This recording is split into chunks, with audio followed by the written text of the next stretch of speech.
Welcome to the Israelite Nation Worldwide Ministries. And for those of you who don't know me, I'm Officer Charmaine. And I'm Elder Michael. Today we have a very special session, and we're hoping to do this more often. Today we're going to be talking about the truth behind the Islamic slave trade. And I know many of you have heard about the Christian slave trade, the transatlantic slave trade, but very few know about this. And we believe that history is important. There is a saying that those who do not know their history are bound to repeat it. Right, Elder Michael? That's correct. And I like to say that history is not about the past, it's about the future. And what this presentation today will set the tone for our enslavement. Most importantly, however, it shows that all the key players have a spiritual background. What does that say about the victim? The victim then would be the most spiritual of all. So this is very fascinating. I'm all excited about it. Yeah, so we're going to actually show a very short video. It's a very really old video. So we do hope that you would pay attention to the actual audio itself. This video, yes. Yeah, sorry. Not so much the video in terms of the illustrations, but the audio is extremely important. Yes, and we also hope that there's going to be a lot of engagement.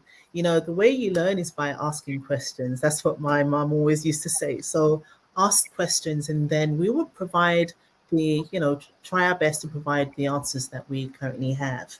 But we hope that you enjoy this. Just to give you a little bit of background, we have a video and it's going to be showing you the Islamic slave trade, just providing some information, some background. You'll see some examples, but I think it's really, really important to know. And for Elder Michael and myself, we want to do a deep dive into the actual video itself. So at any time, ask your question and we will pause and we will address them. Correct. So let's have a look at the video right now. I must admit that I too, among hundreds of millions of educated people, was under the impression that the African slave trade was the sole responsibility of the Christian Europeans, the white race. That is, until I started exploring the subject in greater depth, and especially after reading an incredibly enlightening book called The Legacy of Arab Islam in Africa by John Alambila Azuma. My whole perspective and understanding has changed dramatically, and I would like you to tell us more about this subject. The success of Muhammadan Islam in deceiving, misinforming, deforming. I know this is really early in the game, but I just want to give you a bit of background on the actual author. Now, John Azuma, he's actually a Ghanaian. He was born into the Muslim faith, and he converted to Christianity at a very young age. He's also studied Christian. He's supposed to be an expert on Christianity and the Islamic world. So I just want to give you a bit of background, because sometimes it's really important to understand where the author is coming from as well, and the justification or the potential justification of why they're portraying what they are portraying. But it's interesting to know that he's from both the Islamic world and the Christian world. Thank you. Can we resume? And contorting both history and reality over a period of almost 1400 years has been astounding.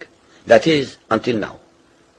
The greatest tragedy about this particular subject is that most of the descendants of African slavery, the black people in the Americas, around the world, as well as among the African blacks, are totally ignorant of the actual facts. Before we lose the concentration of our listeners, I would like to make the following statement and then prove it. That the worst, most inhumane and most diabolical institution of the black African slave trade was initiated, refined, perpetrated and implemented by the Mohammedan Arabs and later aided and abetted by the black converts to Mohammedan Islam. I predict that, as usual, the two subcultures, those of denial of... Can you pause here, please? There's 2 points I wanted to bring up, and I feel like I'm going to be doing this quite often. I don't know about you, Elder Michael, but this video will be available after on YouTube. So if you do want to go back and review it, please do. But there's 2 points that I wanted to point out. Number one, the author, he's talking about the entire continent of Africa, and he's also making reference to those that were taken to the Americas as slaves. And Elder Michael, you wanted to elaborate on this with regards to not all Africans are the same. Exactly. It's a little bit confusing because today in the Western world, we tend to look at all Black people as the same. That is the furthest thing from the truth. I always like to say Noah, a Black man, had 3 Black boys, Ham, Shem, and Japheth. And we have to understand the role of each individual, the behavioral pattern. So you will see in the videos, for example, the Muslims or the Mohammedans are Black, and the slaves are also Black. One of the issues that I like to use to illustrate this is Rwanda. Rwanda had a major civil war, and yes, they were fighting between the Hutus, one tribe, and the Tutsi, another tribe. How is that possible? The key here is one is Semitic, Shemitic, the other is Hamitic. So I let the viewers do their research to find out which is which, and then we can continue the dialogue. And there's also a point, the gentleman just made a reference to the Arabs converting the Africans, some of the Africans. And I know that he didn't really go into depth, but remember, when they are converted, they are also known as part of the Islamic world, right? So just bear that in mind, because I will elaborate. We both will elaborate later on. Right. But please, can we continue? Facts and of political correctness will attack us without once disproving a single statement and or conclusion that we make. Slavery was not created by the white races, because it has existed throughout a human history and practiced by every tribe, culture, civilization, racial group, and religion. In fact, the very word slavery has its root in the name Slav, based upon the Slavic peoples of Europe who were subjugated by other Europeans. It is not common knowledge that the Arabic word abd is synonymous with the meaning of slave. For example, Abdullah means literally the slave of Allah, and that in the language of the Arabs, all Black peoples are called abid, plural, for slaves. While much has been written concerning the transatlantic slave trade, surprisingly little attention has been paid to the Islamic slave trade across the Sahara, the Red Sea, and the Indian Ocean. While the European involvement in the African transatlantic slave trade to the Americas lasted for just over 3 centuries, the Arab involvement in the African slave trade has lasted 14 centuries, and in some parts of the Mohammedan world is still continuing to this day.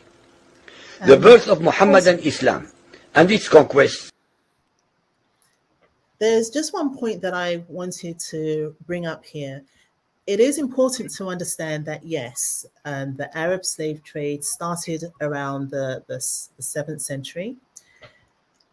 However, slavery was a culture throughout all nations back in those days, even before that, way before that. And this is something he doesn't really emphasize. I understand that he really wants to focus on the Islamic slave trade, which is very important, as I said before. But it's also important to understand that slavery was a culture in pretty much all nations at that time. In addition to that, I mean, if you look at, for example, the Roman Empire, or even the Greek Empire, 80% of their population were slaves. Only 20% of the people were considered free people, especially during the time of Socrates. So this is going way back, so this was a culture. So trading slaves was something that was done regular. And I think it's more important to understand, I guess, the change in how people were treated. And I think that's really the focus here. That is You know, true, because the slave in ancient cultures, and we're not trying to justify it. no, The slave absolutely. in ancient cultures could rise to the level of emperor over time, except in this modern Western society, where there is more involvement with the slave trade or with slavery in itself than just the process. There's a hidden agenda, which we will Right. explore in time. Yeah, and that was more to do with the suppression of people as opposed to, even if you look scripturally, you remember that Daniel, Shadrach, Meshach, and Abednego, they were all taken from their home. Right. And technically speaking, they were enslaved. However, but they weren't treated, when you think about them being slaves, it's like there's no, the picture that you see in your head because of what you understand is not what they experienced. I mean, they were treated like royalty. The best of them were taken and they were fed, they were nourished, and they became part of the society. And that also happened in many, many societies back in the days. It's a very important example because it shows exactly what I was saying. Daniel went from slave to the first vice president of Yes. the entire Persian Empire in the days of the beginning. The same we could say for Joseph. He was a slave in Egypt, but he ended up being, let's say, the prime minister of Egypt for several years. So anyway, that's fascinating. Yeah, and I think those points are really interesting because I've had conversations in the past where you'll talk about slavery, as you said. A lot of Black people especially do not even like to talk about it, Right. and then others, it's like, well, the Israelites, they had slaves too, but there were rules and instructions with regards to how this was done, how the relationship was maintained. Right. Right. But in this Western society, they're not treating it like that. They're not following the rules. Why? Because the slave owner was of a lower caliber than the slave. So they felt kind of, and they had an inferiority complex from the very beginning. Number one, you see a man or a woman, and she had this beautiful black skin, and you're like, whoa, what is that compared to the one that they had? And that created a problem in itself. But that's a whole different story. Yeah, and even some of the things that took place, because we're going to hear a little bit more. Yes. And the book is, like I said, is very interesting, but also understand where the author's coming from. Yes. But when you look at this as well, there is a reason why certain things were put into place. Yes. And I always give, okay, so we're talking about the Islamic slave trade. Some of the slaves, they were able to rise to prominent positions, as you said. Yes. And I'm not saying that, okay, they were better off. I'm absolutely not, because many were treated so atrociously. Mm-hmm. But what happened even during the time when we came into the Americas, that is a completely different story. Right. It's like we weren't even considered people. But hey, let's continue with the video. And we must not lose sight of the fact of why we were made slaves in the first place. That's the key. Yes. Right. Brought about the birth of institutionalized, systematized, and religiously sanctioned slave trade on a massive and global scale. In fact, the Quran allows the taking of slaves as booty or reward for wars of aggression against any and all unbelievers, most of the human population. This has led to an enormous number of so-called holy wars, jihad in Arabic. There was and is absolutely nothing holy about these wars, which are primarily to plunder, slaughter, rape, subjugate, and rob other human beings of their wealth, produce, freedom, and dignity. Muhammadan Muslim states and tribes attacked other non-Muslim groups to achieve these objectives. Although Islamic jurisprudence laid down regulations for the treatment of slaves, however, incredible and heinous abuses have occurred throughout the history of Muhammadan Islam. By the Middle Ages, the Arabic word abd was in general used to denote a black slave, while the word Mamluk referred to a white slave. Ibn Khaldun, 1332 to 1406, the preeminent Islamic medieval historian and social thinker, wrote, "The Negro nations are, as a rule, submissive to slavery, because they have attributes that are quite similar to dumb animals." It should also be noted that black slaves were castrated based on the assumption that the blacks had an ungovernable sexual appetite. When the Fatimid Caliphate came to power in Egypt, they slaughtered all the tens of thousands of black military slaves and raised an entirely new slave army.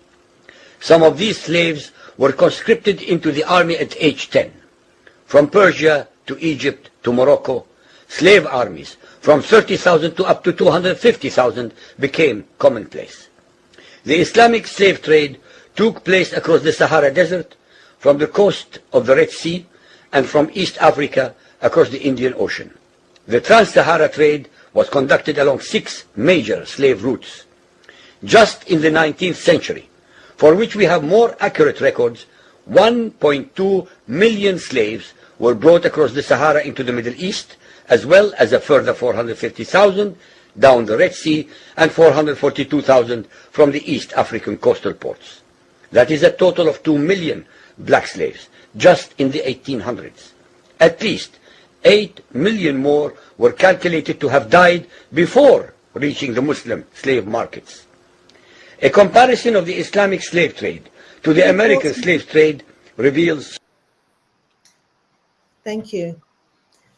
So there's a few things that were said here, and I think it's really quite interesting.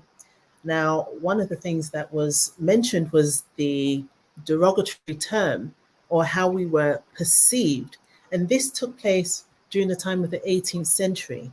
Now, remember, this whole Islamic slave trade started way back in the 7th century, and it took how many centuries to get to this point? But do you also see a trend? This is not just the Muslims, the Mohammedans capturing the Africans and, castrating them and doing these terrible things. This was something that gradually led to that particular point. The author also mentioned that, there were several different ports that they would trade slaves. I don't know how many people do we have on? And you know what? Don't forget to put your questions in the chat, because we would love to address some of your questions. Our comments. So one of the things that really caught my attention was that, things started to change when they started to trade with different people group, right? Because they were also part of that, the Silk Road, which led to the East. And so a lot of the slaves that they would capture and whatever they did, they also took them to the Eastern provinces or countries. So you would have slaves ending up in India, as far as China, and all the countries in between. So there was that route there. In addition to that, the majority of the slaves during the early times came from the eastern coast of Africa, and then went up to the northern part of Africa, then went to the other parts surrounding the Mediterranean. So that means, Officer Charmaine, that the eastern part of Africa was, most of it, especially Ethiopia, Somalia, and those places today, would be Hamitic. And so there's a lot of confusion with who is Israel or who is Shemitic and who is Semitic. And just because, like I said, there's black skin doesn't mean that we're equal. It still doesn't, take away from the fact that our situation is punishment. Others would be greed or what have you. Right. Yeah. And I think it is important, because it's so funny. And you know what? Like I said, if anybody wants to make a comment, please, correct me, or, show us what you know. Yes. But from my understanding, certain parts of Africa do not like other parts. Right. And sometimes I think it's really unfair to actually group everybody together, because everybody there's different countries. Exactly. As I said, as we pointed out earlier. Mhm. And you're looking at a lot of the eastern parts. Yes, you're right. You're looking at places like Ethiopia, Nubia. Nubia, they were big Yeah. a part of this, East which is Sudan. Sudan. Yeah. So they were a big part of this trade. Mhm. And a lot of those people were taken to, say, Arabia or other Eastern countries, and they assimilated into the cultures, the nations. So that's why you don't see them stand out. And that's why you don't, it's not like America where, you know who you are pretty much from the color of your skin, first and foremost. So No. there's a question here. Did Mohammedans know the Israelites were versus African tribes? Hmm. Well, it's kind of complicated because, and this is one of the things I wanted to start off with, and that's the actual beginning of the Mohammedan, the Islamic slave trade. Later on, throughout the centuries, they didn't care. It's about making money. It was greed. Everybody was out to gain riches. And the best way to gain riches was through the slave trade. It was easier to have your slaves because your goods could get stolen. It was harder to steal slaves, right? And everybody wanted in on this, everybody. So from the time this trade started and people saw the movement and the wealth that they were able to obtain, it became free for all. Yeah. I would say, though, to Felicia's question, that Mhm. there was knowledge to some degree out there because, and I was going to get into this once the video was finished, with Khadijah and, going back to Medina and places like that, they knew that we were, they called us, they knew we were Israel back in the day. But I guess everybody probably didn't know these things because they weren't well educated back in those days, because anyway, but we'll get to that later. But I also, to what you were just saying, at the very beginning, where it started from, they Yes. knew exactly who What they were Israel dealing was, with. Yes. right? Yes. Because there were tribes set up along the western coast of Arabia. Yes. And some of those tribes were actually Israelite tribes. They Definitely. call them Jewish tribes, and they're known throughout history as Jewish tribes, but they were actually Israelite tribes. And a lot of those tribes were actually there from the destruction of the first temple in 70 AD. Well, So, yeah. they even go back further because 930 is when King Solomon passed, and then there was the whole kingdom of Israel was divided, and there was war back and forth, and a lot of tribes left and went into Saudi Arabia, like you said, all the way down to Yemen. They established Yemen, as a matter of fact, and Yeah. then to Africa. Yeah, they actually went further. They went out to India. There you So, because they used to do a lot of trades during the time, as you said, during the time of King Solomon, they used to do a lot of trades. They used to bring back, cedar woods and all these, precious spices and metals. They used to bring them from India, especially, all the way to Jerusalem. So, yes, you're absolutely correct. They settled during the time of King Solomon, during the time of the destruction of the temple. And each time, there was the Babylonian captivity. There was, when the Philistines came, each time groups of people just got up and left. And they established their own tribes or their own communities in different countries. Yes. And one of the places they did that was in Arabia. Yes. So we can continue, or we could continue the history. Let's continue the video. Okay, let's go. Some extremely interesting contrasts. While 2 out of every 3 slaves shipped across the Atlantic were men, the proportions were reversed in the Islamic slave trade. 2 women for every man were enslaved by the Muslims. While the mortality rate of slaves being transported across the Atlantic was as high as 10%, the percentage of slaves dying in transit in the Trans-Sahara and East African slave market was a staggering 80 to 90%. While almost all the slaves shipped across the Atlantic were for agricultural work, most of the slaves destined for the Muslim Middle East were for sexual exploitation as concubines, in harems, and for military service.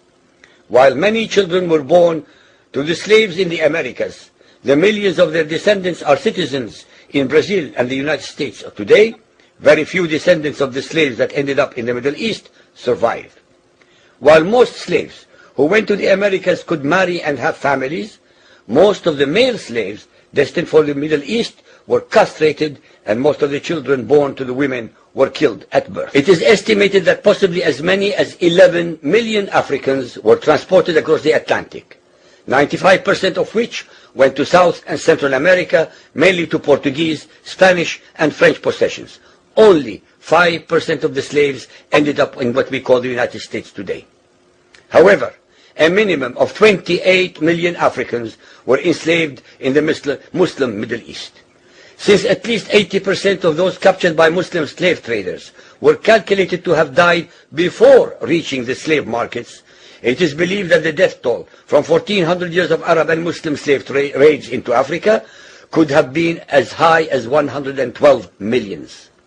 When added to the number of those sold in the slave markets, the total number of African victims of the Trans-Saharan and East African slave trade could be significantly higher than 140 million people. What is obscene about this whole subject is the Mohammedan, Muslim, and Arab culture of denial regarding their complicity in the African slave trade, as well as the ignorance of black Muslims about the reality of their past and present conditions. The statistics and reports above are based upon the logbooks kept at the African slave ports, ship logs, travelers' reports, eyewitness accounts, etc. Ladies and gentlemen, the facts and reality of Mohammedan Islam's complicity in the slave trade and their inhuman depravity are infinitely more devastating, more staggering, and more incomprehensible than all the nightmare fictions in the world.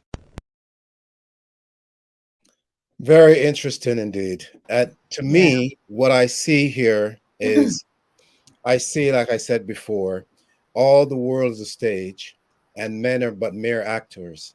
And we have a script. And if you remembered, it was Moses that specified back to in the days of Abraham what was going to happen to us because of our disobedience. And now it's unfolding. Remember that Ishmael was denied the covenant. He got his blessings. Now we could see why things happened at the beginning that starting to unfold during slavery. Even though Khadijah, our sister, gave him, or rather he inherited her wealth, right, in order to begin Islam, right? He never took that into consideration.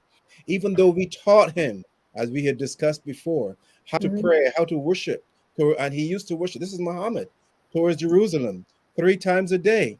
Now turned out that he's worshiping towards Mecca 5 times a day. The whole thing is nothing but spiritual confusion. And this is what we have to unravel. So one of the things I look at, especially with what he was saying, he's laying emphasis to how terrible the Islamic slave trade was. You know what? Slavery period is not a good thing. It's a bad thing. And there is nothing that I can actually sit back and say was justly good with the European slave trade, because that's what it's pretty much compared to. This is what we're looking at. We're comparing apples to apples here. But they were both extremely bad. The difference here is that, as he said, nobody really talks about the Islamic slave trade. It's, as a matter of fact, Islam is more romanticized, but everybody knows about the Christian slave trade. The difference here, though, you're appealing to a people that was really affected more so by one as opposed to the other, right? And you have the Islamic slave trade lasting for how many centuries? I said 41. Right. It's a long period of time. So a lot more happened, a lot more people perished. The worst part about this whole thing is that during the time of the abolishment of slavery, when was that? In 1880, or something. 4, yes. 1834. 1834, 1835. During the abolishment of it, they continued. And the ugly part of that story is that when the police or whatever went out to, to monitor, to make sure that nobody was still trading, what did they do? They threw the cargo overboard. It's like, hide the cargo. You throw, human beings, hundreds of human beings overboard, and that was the value of our life. Yes. It's such a very. We have a question here. Yeah, from Hopton Valentine. Would Yeah, I would say yes to that. There's a lot of Israelites still in Africa, but the question is not are they? The question is, do they know who they are or whose they are? And that is the issue we face today. And I think this is one of the reasons why we separate the whole idea, who is Israel and who is not. Right. If you don't know who you are, or if you're not practicing, if you claim you know and you're not practicing, you're not Israel. Right. You're not Israel. You're a child of, you're a child of slavery. You're a Jacobite. You're not Israel. So a lot of people claim, in Africa as well, a lot of groups claim to be part of Israel. But the thing is, Israel was actually in those regions, and their customs were adopted and inherited by the native people around them. Mm-hmm. There's another question. Statement there. That statement is invalid because I don't know of any Hebrew Israelites, so I can't address that. Yeah, I'll jump on quickly, guys. So I would say, I'll read the question, number one, and I think let's read the questions too, in case people can't really see it. So Carl Bung, thank you so much for your question, as we're keeping this interactive. And I'll also like to say there's no great or silly questions on this live stream. So Hebrew Israelites, Shemites of the 12 tribes of Yasharel were captured by Hamites and sold to the Europeans, who then put us on ships. Deuteronomy chapter 28 and the verses 68, 400 years of prophecy. So a couple of things I would say is that the Israelite nation, and the reason why Elder Michael, which we call the professor, said what he said, is we don't use the titles Hebrew Israelites. We basically just call ourselves Israelites. But you are absolutely correct that the 12 tribes of the children of Israel were captured by Hamites, which is the Mohammedans or Ishmaelites, and sold to the Christians. And yes, it is according to Deuteronomy 20 and 68. And we use, just so everyone knows who's online, we use the KJV version of the Bible. But thank you very much for your question. And guys, going forward, just read the questions aloud so we all can hear. I'm removing myself. P. Thank you so much. Thank you. Yes, that really is a very important point. Let's see. Is it the belief that Mohammedan slave trade is part of Deuteronomy 28 curse? So now this is where I wanted to get to. I'm going to read this again. Is it the belief that Mohammedan slave trade is part of Deuteronomy 28 curses? They went on ships also. So thank you very much for that question. And this is one of the reasons I wanted to bring this up. Do you remember earlier we were saying that a lot of the slaves that were actually captured during the early time and taken to other places were from the eastern coast of Africa? Mm-hmm. Who resides in the eastern coast of Africa? Who resides in Egypt and Ethiopia and Sudan? And they're Hamites. That region is predominantly Hamites. That wasn't where Israel was. Israel was in Arabia. They went to Europe. They went to the West Coast. And maybe another time we could come back and actually explain how they got to the West Coast, because that's really quite interesting. But No, they would not be a part of that. They would not be a part of the curse. It was primarily those that were taken from the west coast of Africa and bought on the transatlantic slave trade. So there is the difference, right? It's first of all identifying who the people are, and then understanding the prophecy, putting those together. And this is where you get Deuteronomy 28, where we are taken again into Egypt by ships. All the other locations you're looking at, most of them were taken to Arabia and to the eastern provinces, the eastern countries, to India, to Persia, to the Ottoman Empire, which was huge during that time.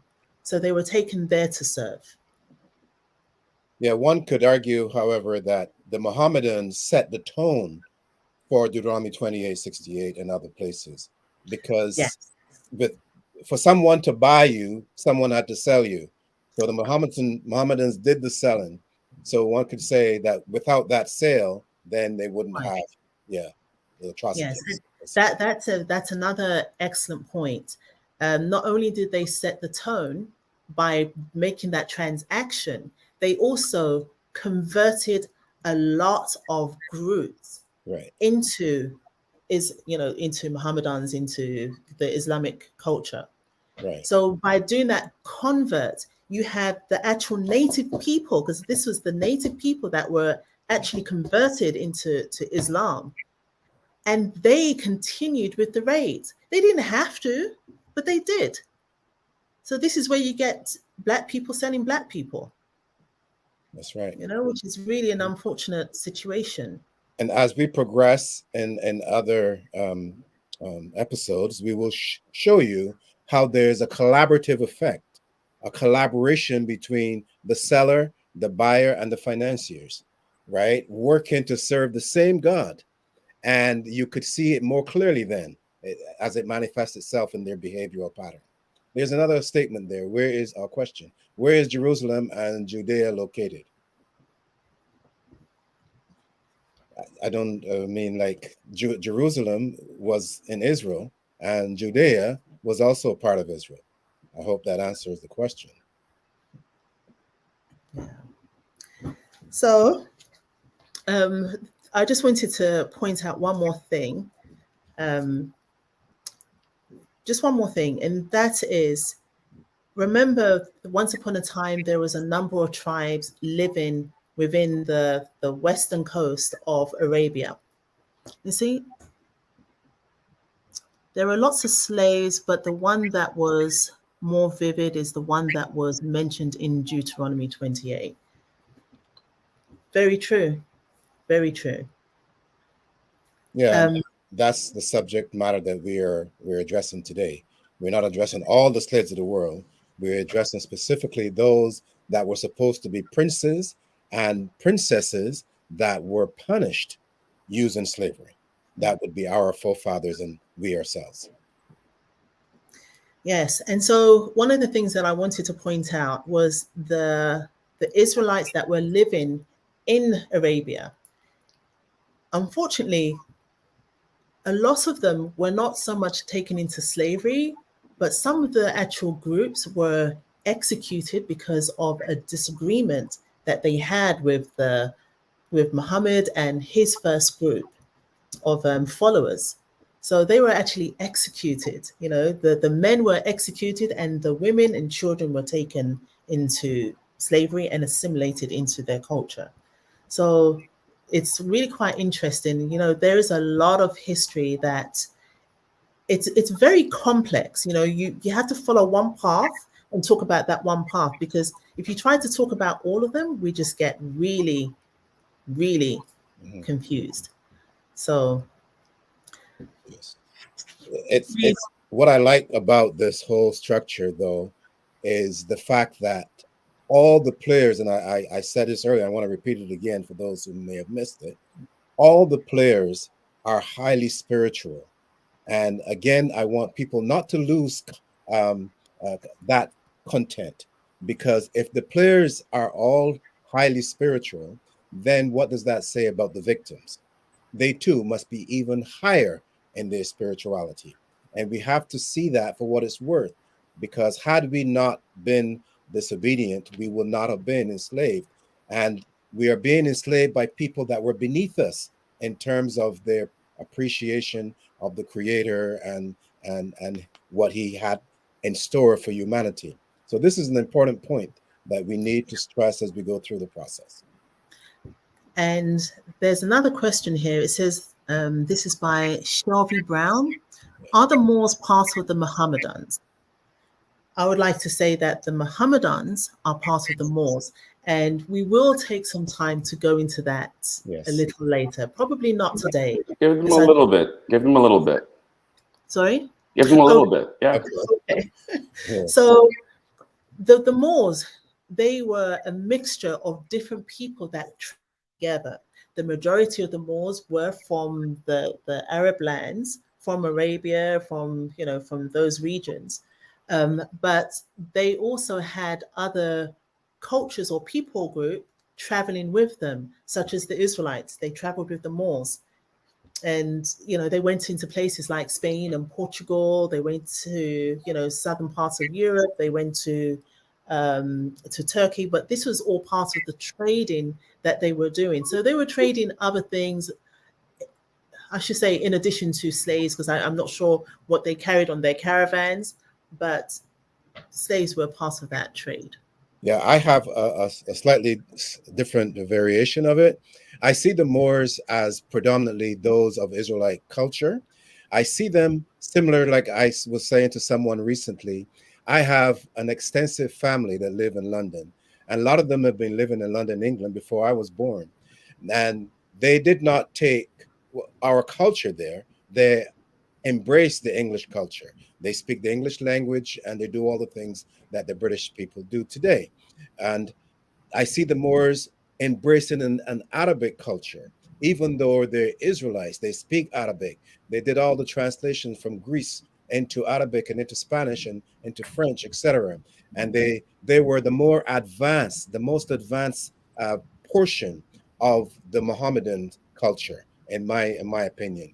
And they did, when I look at the architectural designs of Spain and Portugal, I'm overwhelmed by what the Moors have done in terms of, and I know that these were not done by Arabs, the true Arab, the Mohammedans, because it you're has saying that primarily converts. Yes. Primarily converts. Yes.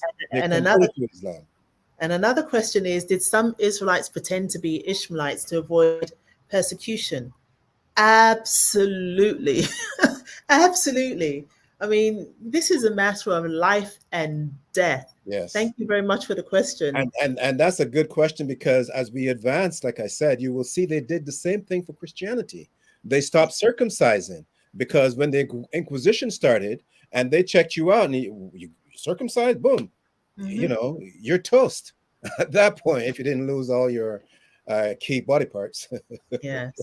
And that's another, I think we should probably end right about here, but that's a really good area to end on. The Inquisition. Yes. This was, now the questions are coming in. Yes. So the Inquisition was actually a Christian construct at the time. And if you imagine that these were considered holy men of God back in the days, and they were sitting around thinking up about these heinous ways how to punish people. Well, sorry, you said holy men of God. Which God? There was supposed to be a holy, okay. the holy in your socks. Clear that up. Anyway, no, they're supposed to be holy men, but they're sitting around thinking about these disgusting ways of punishing. So to put it in perspective, there were demonic men doing their God a favor, doing an excellent job to their demonic God.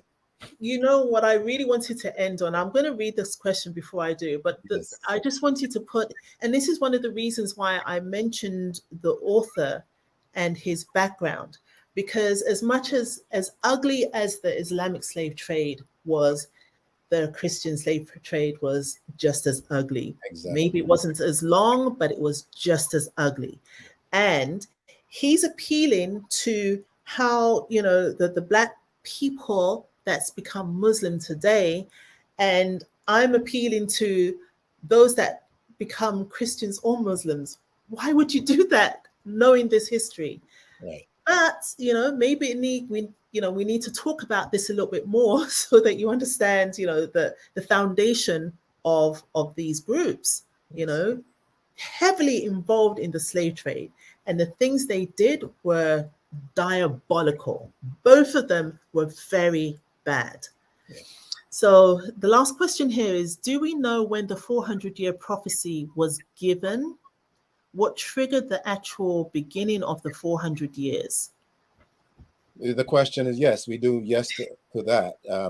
Moses gave that 400-year question, and that was written. What is it? Genesis 15, when he's Correct. talking in the days of Abraham, and then he also said what triggered the actual beginning of the 400 years. Well, it had to be in Egypt again, right? So we know that they came into Egypt again in the year 1619 in Virginia. Before there was even a United States established, there was Virginia from the coast of Mexico to the border with Canada was called Virginia, right? There was no United States until 1776. So all that is part of it. And 400 years would be 1619 to 2019. Didn't Mohammedans circumcise? Yes. They circumcised based on the tradition of Ishmael. And not only that, that's an interesting question, because they even went so far as allegedly, they use the term, I don't like to use the term unless it applies to Israelites and men, but they talk about doing it to women. And I'm like, that is, anyway. Yeah, there's some cultures, and yeah, that is just really weird. Quick question on that one. Can you also differentiate the days by which the male are circumcised, Israel versus Muslims? Yes. So, would you like to address this one? You want to do? Go ahead. You're the one, the expert in that field. Am I? Yes. So, okay. So our boys, Israelite boys, are circumcised and offered up on the 8th day. And this is according to the tradition of our forefathers, Abraham, Isaac, and Jacob. For Muslims, Mohammedans, if you know the story of Abraham, he circumcised his first child, which was Ishmael, when he was 14 years old. Right. The instructions was given to circumcise at birth, but by that time, Ishmael was 14. So the Mohammedans follow the traditions of Ishmael, which is 14 days old. Right. Sorry, 14 years old, as opposed to Israel, which is 8 days old. That's right. And that goes back to the fact that Ishmael was rejected, let's put it that way, for the covenant, because Abram did make a petition to God to say, well, what about him? He's he's the firstborn. But he was rejected in favor of Isaac, and Jacob in favor of Esau. And it's interesting there, because that instruction came from the God of Israel. Yes. To circumcise your male children at 8 days old. Right. The God of Israel gave that instruction to Abraham. Yes. Gave it to him. Yet still, people want to follow the traditions of man. Ishmael was just circumcised because he was there, as you said. He could have been rejected, but his father pleaded for him, so he was circumcised. But he was circumcised because of his age. There was no instructions given to circumcise anybody at that age. But there you go. Right. It brings it back to the spiritual dynamic.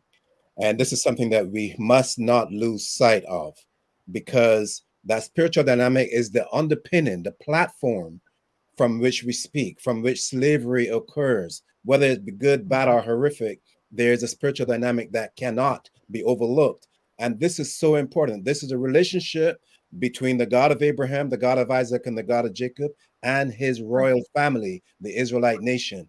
Case closed. Nobody else is involved. A father is punishing his children for their disobedience. When we misbehave as children, Our parents don't go next door and punish the neighbor's children. They punish Right. us, right? Yeah. And we have to recognize that. So a child is known by his or her parents, by the father especially, and the mother who gave birth to that child. These are things that are very important. Naming a responsibility of the parents, not the child. If the father says your name is Israel, you can't change that, no matter how nice it sounds. Case closed. Yeah, and there's a lot of culture. There's a lot of customs which was specifically given to us. And because it was specifically given to us, as you said, it's a very spiritual agreement. It's a Right. spiritual contract. You don't want to break that, not for That's right. anything. You don't want to break that. That's The why physical the stuff. focus has to be on the spiritual component, Yeah, because it is greater than the legal component. You cannot unilaterally change the covenant, right? A lot of people think they could just change letters and add whatever they want. You can't. You can do it, but it doesn't take effect. It just says to the world, you are not part of the family. right. Absolutely. Absolutely. And you know what? It goes back to who the covenant, who the promise, who the who this was given to. It was given to Israel. Right. And this is why there is such this is why the Islamic slave trade started, because Israel did not want to follow Islam. They did not want to follow. They did not want to convert or die. Right. Many ended up dying because of it. But right at the beginning, this was the case. And there is a statement that I heard, I don't know how true it is, but apparently Muhammad had said, if 10 rabbis had followed me, then all Israel would have followed me. Well, he said all the Jews, then all the Jews would have followed me, Yes. right? If 10 had followed, but because they didn't, he had to set an example. And that's why he went to the tribes, first and foremost, not enslaving them, but slaughtering them, because they turned against the agreement that they had made. And this was the beginning of where we are today. And you know what is most exciting about all of this? The Quran confirms a lot of what we're saying. I haven't read it. I have a copy, but I use it for historical research. But it says the prophethood was given to Israel, the children of Israel. It says the covenant was made with the children of Israel. And it says the priesthood was given to the children of Israel. So if we got the prophethood, the covenant, and the priesthood, and that is confirmed in Islam, why would they turn against us? Unless there was some other greed, unless there was other profitability, unless they were serving another God and they had to overlook the truth and go in a different direction. But again, we're not here to criticize, we're just edifying. And this is how we need to look at these opportunities, not physically, but spiritually. Yes, we suffered. And yes, suffering is painful. And yes, people sometimes, when they cannot reach our standards, they turn to violence. Simple as that. There is a good question here, actually. It says, "Are we?" Sorry, I don't have my glasses. I can't find them. It says, are we as bloodline Israelites still required to be circumcised today, even in accepting, I don't know the other word, has, and I don't know that, and sorry, I don't know what that was saying. So yes, we have to be circumcised because the covenant is an everlasting covenant. It has not changed, and Yeah. it cannot be changed unilaterally. Case closed. Yes. Yeah. And that to me is really an excellent question, because a lot of people today, they call themselves all kinds of things, and they don't circumcise either. And that is disturbing. If you understand that right at the very beginning, the God of Israel himself gave our forefather, the protagonist of our culture, that law to do the circumcision, that this shall be a bond between me and thee and throughout all your generations, why would you not do that? What's Unless the rationale for unless not you're doing not that? under the part of the covenant. If you're not part of the covenant, then you don't have to be circumcised. If you're not Well, a child of God, the God of Abraham, Isaac, and Jacob, you don't have to be circumcised. yeah, Keep all your flesh and go with it wherever you're going. But if you are an Israelite, part of the Israelite royal family, serving the God of Abraham, the God of Isaac, and the God of Jacob? Yes, to circumcision. Yes, yes, absolutely fundamental. First and foremost, baby boys are circumcised on the 8th day. If you are coming into the nation, the Israelite Nation Worldwide Ministries, and you want to be among us and be brethren, this is something you have to think about if you are not. Circumcision is vital for males. Yes. As Pansy is saying here, we are the Israelite Nation Worldwide Ministries, keeping the keep the commandments of the God of Israel. So yes, we are circumcised, or we circumcise our male children. And this Yes, is exactly what we're saying. yes, Again, but we will have to be fair and reasonable. If you are not part of the family, if you do not have a covenant with the God of Abraham, the God of Isaac, and the God of Jacob, you can say no to circumcision. If you want to be a part of the family, then definitely it is mandatory, and that yes. can be arranged. No, it is. It's fundamental. This is like ABCs, 1, 2, 3s, 101, whatever you want to call it. It's fundamental. It's Yes. very important. There's But no. thank you for that question. It was really good. Yes. Hello, guys. So let's kind of talk a little bit about what people should expect. This is just a teaser, right? So we gotta ensure that our community and those of you who are first timers within our live stream and seeing this wonderful presentation today, the truth about the Islamic slave trade. This is just the beginning. This is the tip of the spear. We brought on the professor, aka Elder Michael. We brought Officer Charmaine, who is his twin. They have these conversations on their own for thousands of hours. They are very, very smart historically, and they can tie in scriptures very, very well. So this is just part one. So talk to me, guys. What should people expect coming up from you? You want to go ahead? Well, I was going to say now, as we said earlier, we're going to shift it into part two, which is we're going to go from 711 until 1492. That's the next phase, right? Where the children of Israel are going to be moving under the Islamic umbrella again from Western Africa to the southern Europe, in the Mediterranean region, and the land of Iberia, which is Spain and Portugal. Yes. And that is where the name is going to change to Moors. And we will also provide a little more insight into the Islamic culture and traditions, and how it affected us and how we affected them. Because I think it's also very important, to see how things started and why they are the way they are today. And this all falls under the whole Islamic slave trade. Right. And the other issue here, because we're saying you have place in Jamaica, question, I would love to have this done. Everything in sequence. First, we have the Islamic portion across the Sahara No, to. I think he's asking if there's a branch in Jamaica. Oh, Yeah, I think right. so. I think he's asking if there's an Israelite Nation branch in Jamaica. And if that's your question, Carl, just say yes or no in the comments. Yes. And if you're asking, is there a branch in Jamaica? There's no formal branch in Jamaica, but we do have some brethren there. Yes. That if you're looking to learn more from the Israelite Nation Worldwide Ministries, just let us know. We'll put you in touch with those brethren there. But those are some great questions. Again, Yes. we get people from all different walks of life on these live streams, and I know everyone doesn't have the same understanding, but we're all trying to get to the same destination. And that's why the Israelite Nation, we have a certain tolerance, we have a certain different demeanor than you would find anywhere else, because we teach all nations, and we're happy to do so. But again, the key word is teach, right? We're not here for others to come and to argue and try to debate.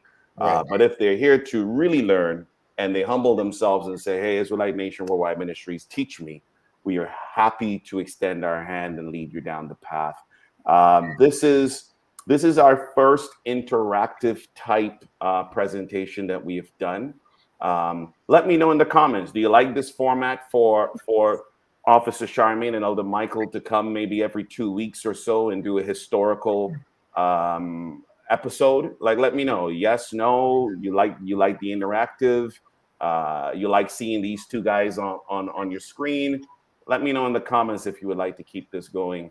And if so, we'll probably look at every 2 weeks, because these guys got tons and tons and tons of historical information that yeah, I see Elder Michael setting to say something. Yeah, I'm fascinated. See, it's not we have tons, but I'm excited because I have this thing in my head about the script and all the world is a stage. And I want people to know that even the best actors have a script, and they have to to read that script and act accordingly. So Yeah. whether it's the Mohammedans, whether it's Christianity, whether it's Judaism, or whatever you call yourself, it is the script, and you cannot change the script. The script is the centerpiece of the stage. The body is just there making the moves, but that spirit is what makes you a good actor or a good player in whatever capacity you're chosen.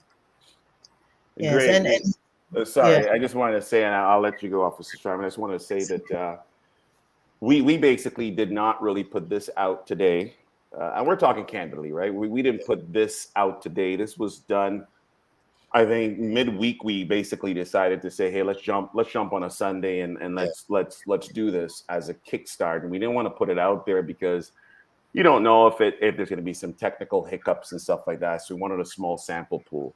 But we've got like 78 people on this live.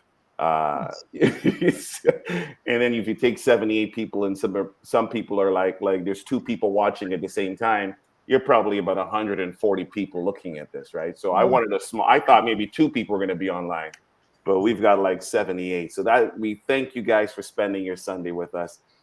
We thank you for your questions. We thank you for just participating. Again, there's no stupid question. And yes, to Carl Bong, you were using terms that yes, we don't use at the Israelite Nationwide Ministries, but it doesn't mean that we can't start the relationship. It doesn't mean that we can't start down this path, right? And you'll get to learn why we refrain from certain words. I'm happy, and I think all the individuals on the screen, we're happy. We're happy to teach others why we do what we do, right? We're happy to explain it. We're happy to go through scriptures and explain it. And those of you, if it's your first time on this stream, please hit the subscribe button because you do not want to miss part 2, part 3, part 4, part 5, part 6 of what Officer Charmian and Elder Michael will be bringing to you. And if you haven't seen our biblical videos, because we do have videos on do we speak Hebrew? What about circumcision? We do have tons and tons of biblical videos on those. So just head on over to YouTube that you are now and look at our video catalog. There's tons and tons of things. Any last words, Officer Charmaine? yes, I was just going to go off exactly what you said, and Elder Michael. I'm very excited about this. Elder Michael and I, as Elder Andel said, we talk about this kind of stuff all the time, and I would never in my life believe that we'll be sitting here talking to the rest of the world about it, because we're very passionate about our history and our culture, and where we come from, the scriptures. We are very passionate, but this, I think, is a really good way of learning, and I think it's really important. We ask so many things, but sometimes we're not asking the right things because we don't know the questions, and it's not it's not our fault if we don't know the questions, because we haven't really been told. But now this is an opportunity to learn those things, to learn the history, and that way you can be more informed and you can ask the questions that you really want to ask, but never knew that you wanted to ask them. And So, in addition to that, no one person knows everything. And if what you learn here, build on that. And then the next time we're on, bring forward what you've learned so that we can address it and share that knowledge with other people, because we are inspired by the yeah, participation of other people, because absolutely. this is part of why we do what we do, because we want to put it out, but we want other people to do their own research, investigate, and then bring something else on a different level and keep building. It's fascinating. Absolutely. Absolutely. And I thank you all for attending. Amen to that. That's it. We want to close off. Yes, I think we should. All right, guys. Peace. Peace. And Thank you for viewing. Peace.